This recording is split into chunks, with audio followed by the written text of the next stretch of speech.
Welcome to the world-renowned Invest in Her podcast with your host, Catherine Gray. Catherine is a keynote and TEDx speaker, author, executive producer of the movie Show Her the Money, also CEO and founder of She Angel Investors and co-founder of the She Angels Foundation. Our weekly show of powerhouse women, founders, funders, and changemakers is sure to inspire you.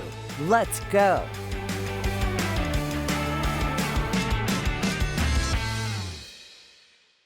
Welcome to this week's episode of Invest in Her. I'm your host, Catherine Gray, founder of She Angel Investors and co-founder of the She Angels Foundation, as well as executive producer of the movie Show Her the Money.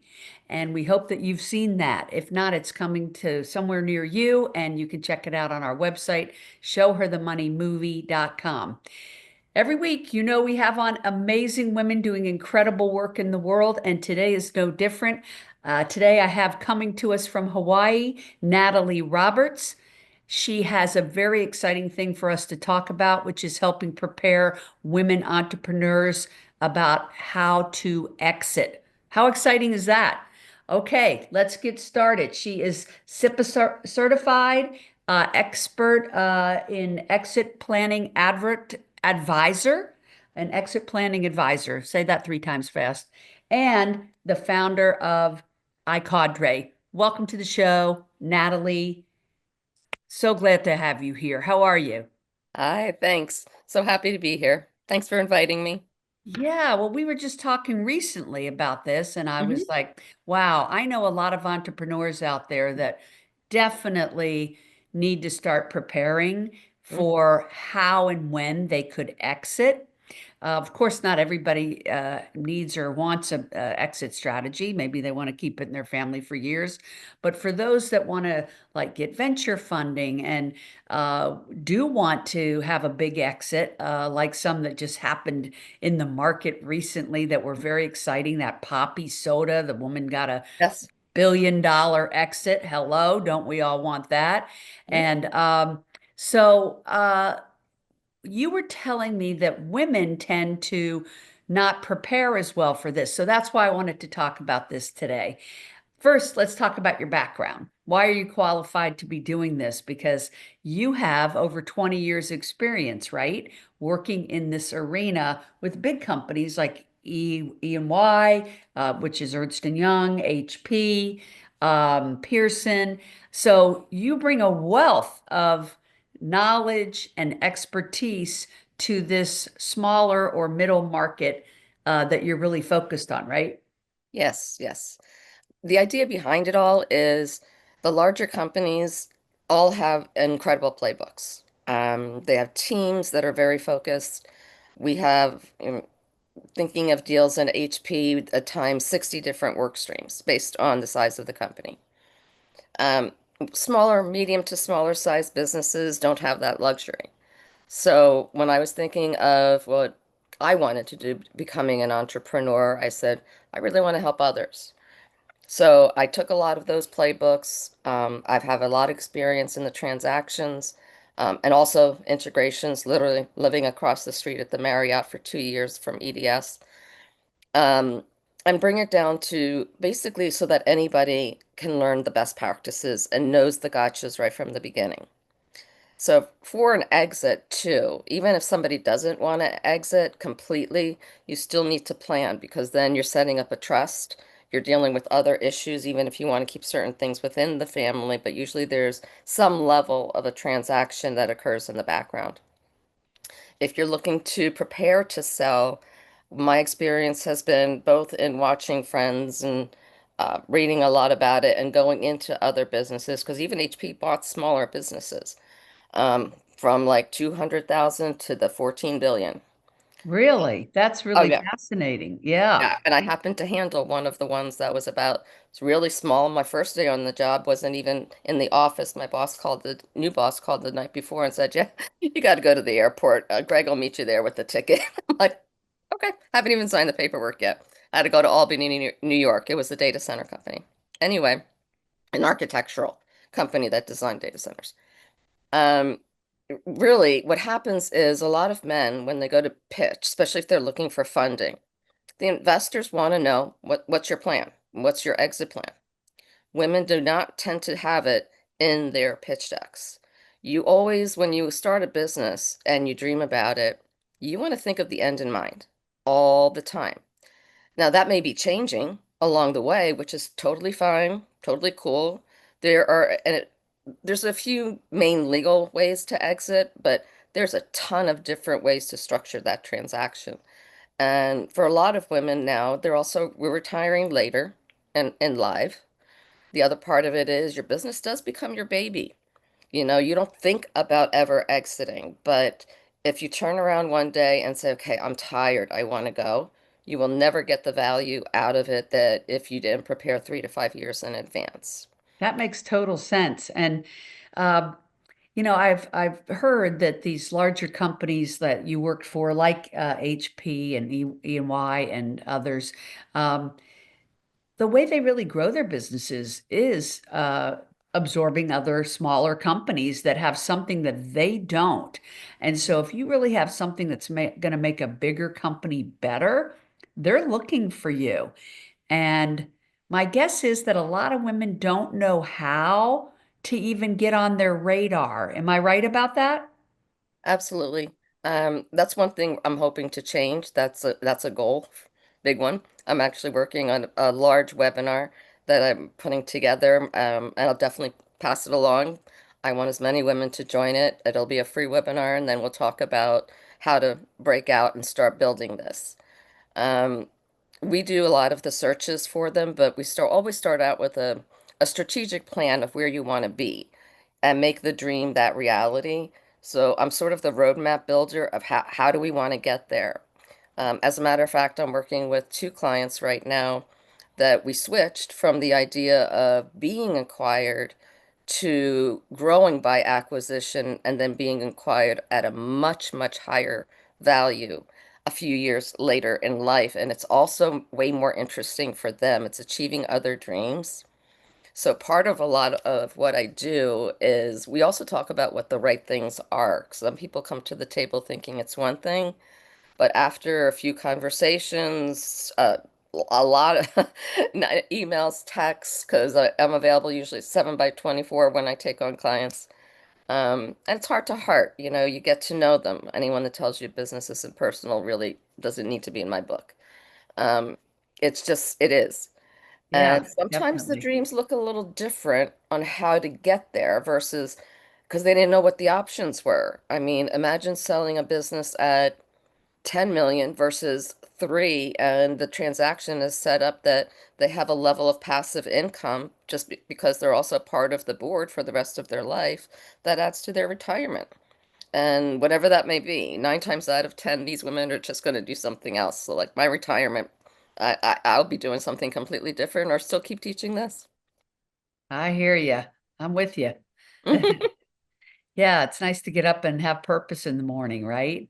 It's a Well, lot I of mean, purpose. what you're doing, I think, is so necessary. I don't hear a lot of people out there helping with the exits, and have always heard that the pitch deck should always have at least three exit strategies. In other words, three types of businesses that could absorb that business. So the investor doesn't want to see that you just have one, like, oh, LinkedIn's going to buy me. They Right. want to know that LinkedIn, Reddit, and one other could utilize your technology or product or whatever it is.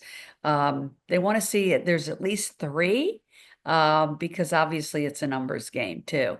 But I love, Natalie, with your background and your expertise, that you could hold handheld, hold handhold someone into helping them prepare for an exit. And I can only imagine how much prep it does take. I want to talk about some of the categories that you look at, to reduce their risk and help with their accounting and things like that. Like, what exactly are the categories that you help them to take a look at?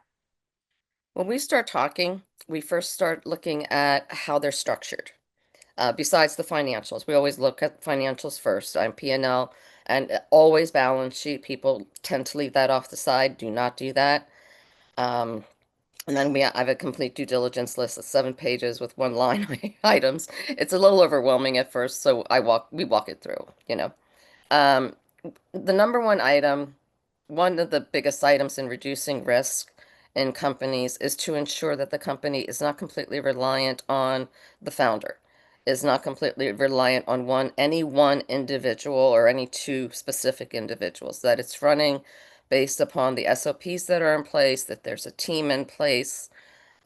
Many times people refer to it as an acqui-hire versus just an acquisition, but that is a key in reducing risk. So it's not always about the EBITDA. And I was actually just talking about this with a reporter not long ago. Um, a lot of value comes into play when you look at how IP is documented, what's trademarked, what's patented. People also don't think of what to trademark or patent. So you want to take them through all of that and that again reduces risk because Right. a company, especially a larger one, say it's someone like Coca-Cola, for example, thinking of, the story, pop story. I'm not going back to that kind of a strategic buy is what we really work on. So we try to identify buyers way, way early on or the categories of buyers. And that's why it is important to have multiple because you don't know what will be happening in each individual industry at the time or that particular company. So you want to be prepared for all sorts of things. There's a lot of venture out there that are starting to build different portfolios and PE that's building different platforms. Ideally, though, venture is one of the better ways for women, but the funding is extremely low. So when we met, I was tickled pink because this is what is needed right now, big time. But the risk, we look at everything. First of all, the dependencies that needs to come down. The business needs to be able to run without that leadership. But there need to be leaders in place from a succession standpoint to be able to take over right away. I imagine that that's a common thing with women-run businesses or any businesses for that matter of fact, that the people that founded it Mhm. are probably the most likely to be the best ones to be running it. So you're saying they should bring people in under them to learn the business so it's not solely dependent on them. Correct. They either bring them in or they train up, ideally somebody that they either have mentored or is part of the business. But in preparing them to sell, that's something we work on with them right from the beginning. So even if, let's say it's like 5 years out, ideally you really want to start planning from the beginning. Like you said, it should really be in the pitch deck. Um, and we start planning that as to like quarterly what needs to happen. And we use KPIs to measure. We look at everything from managing costs, ensuring that it's very effective through to the best ways that they have relationships with their clients and or customers. So So it's really no. tell us an exciting story, like a success story. A great success story for us would actually be a platform that we sold not too long ago. That was it's a wellness platform developed by a woman in Canada, and amazingly enough, they went quite a long way. And they had a couple of buyers already like on the table, but they weren't biting. Like they had discussions, but it went nowhere. So we had gotten involved and had to find out what were the real issues that were not being discussed at the table, but being discussed behind closed doors because they were just trying to drive down the price. And our goal is the opposite. We try to drive up the price so the women can get, or the owners can get as much as possible because it'll be their largest transaction, chances are, financial transaction in their life. And we want them to be happy about it, not call a year later and say, why did you let me sell? So we also work on like what's next. Um, but we were able to get about a 5 multiple for them, which is impressive in today's world. So we do Okay. do cross-border transactions as well. We just bring in the right attorneys So everything is followed by the SEC guidelines. So I'm not a typical business biz buy broker. We don't do that. We work from a strategic side, a planning side, and mo really importantly, supporting our clients emotionally through it. Because especially with women and money, and I wrote a small ebook about this that I'm about to grow. There's a lot of different emotional issues around it. And they think, oh, sure, sure, I'm good with like, 2 million or X, maybe even 500,000. When you take a look at it and you work it through, the price really should be around 7 or 8 or even higher. But it's you have to work around all so many different areas for it to really be successful. And sometimes like that particular success story took us months to get her mentally to think about what real worth meant You financially. know, it is a problem for women to not think bigger. Mhm. Um, there's a woman involved with my film, Sarah Dusek, that sold her business for $100 million, and she's written a book called "Think Bigger," Thinking Bigger, and I do think women have to change that mindset, and they need a coach like you cheering them on or an advisor to help them with the strategic part. But like you said, the mental part, knowing they deserve to be successful and deserve for whatever they've created to be paid well for it. I think way too many times acquisitions do leave too much money on the table. I've heard it time and again from Yep. different people in my circle. Oh yeah, we sold for 5 million, but we should have sold for 50 million or something like that, you know. So yeah, they definitely need a strategic advisor in most cases that could help with that. And yeah, I mean, you did this for such large companies. I could see why you wanted to take that expertise and lend it to smaller companies or mid-sized companies that women are creating. I was going to mention that you and I met at one of our Show Her the Money screenings, and Yes.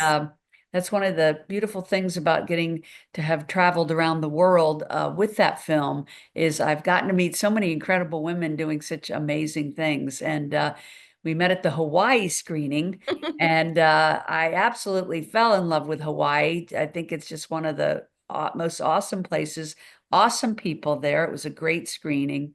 And yeah, just I bet you love living there. Yeah, you can tell probably from a little bit of the surfer girl hair here. Although I happen to be a scuba diver, but um, it is like living a dream. And people say, "Oh, you live in paradise," and yes, but at the same time, I work I work Right, crazy right. hours. Working in paradise. Right. Yeah, It's a little different. It's not like I'm at the beach every day. I still right. have to plan for I don't know, Natalie. I think that sounds like the best of both. Loving what you're doing, working, everything. and living the dream life. Okay, that's a good marriage. Mhm. That's what I'd love to see all my clients do. Yes. Everyone feels like they have to give up so much, and yet after we would talk and work things through and even come up with a life plan because, we take those, like I said, work through those dreams and then we work through the numbers, we work through the steps. I feel like I'm hoping to make all of these dreams a reality. Just like I'm still working on making all of mine a reality. So I get it. I've had Yeah, life triggers. So, I could see how helping people manifest this exit of this beautiful business they've dreamed up and built up and ready to move on to something else and something that someone else could acquire and make it bigger and better mhm. and utilize it. So yeah, I think what you're doing is super cool. And I think anybody out there looking to exit needs to be talking to Natalie Roberts and getting a game plan in place so that you are ready, prepared, and so that you get the most you can when you are ready to exit. So, very cool business. Thanks for sharing it with us today. How do people get in touch with you? They can go onto our website, which is iKadre.com, IKADRE.com, or very easily just email me directly, Natalie at iKadre.com. And what about LinkedIn? Are you on there? Oh, I'm on LinkedIn, and we have a page on there, but you can just message me through LinkedIn, and we can definitely get a conversation going. Great. Natalie Roberts, everybody. Look her up on LinkedIn or visit their website. Also, Catherine Gray, you can find me on LinkedIn as well, Catherine with a C, Gray with an A. And we are also at sheangelinvestors.com, as well as, of course, you can visit that movie site, showherthemoneymovie.com.